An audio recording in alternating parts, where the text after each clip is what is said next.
Hi అండి, అందరికీ నమస్కారం అండి. ఈరోజు మధ్యాహ్నం లంచ్ చూసేద్దామండి. రసమన్నం చేశానండి ఈరోజు.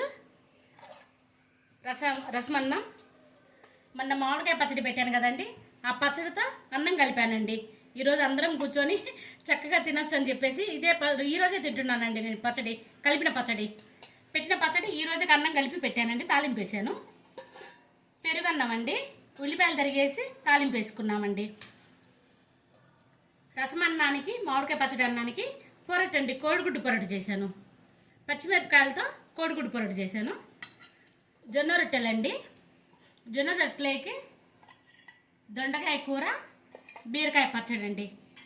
మా వారు వస్తా మామిడి పళ్ళు తీసుకొచ్చారండి. రసాలు తీసుకొచ్చారు, ఉలవపాడు మామిడి పళ్ళు తీసుకొచ్చారండి. చాలా రోజులు అయిందండి వచ్చి కూడా, కానీ అంత క్వాలిటీ తీపి ఉండవు కదా అని చెప్పేసి తీసుకురాలేదండి. ఈరోజే తీసుకొచ్చారు. ఫోన్ చేసి పిలుస్తారండి, మామిడి పళ్ళు వచ్చినాయి అంటే మా వారికి. సార్ మంచి పళ్ళు వచ్చినాయి సార్, బాగా తీపి ఉన్నాయని చెప్తే పోయి తీసుకొని వచ్చారండి మా వారు. ఈరోజు ఐటమ్స్ ఇంతేనండి. నచ్చితే లైక్ చేయండి.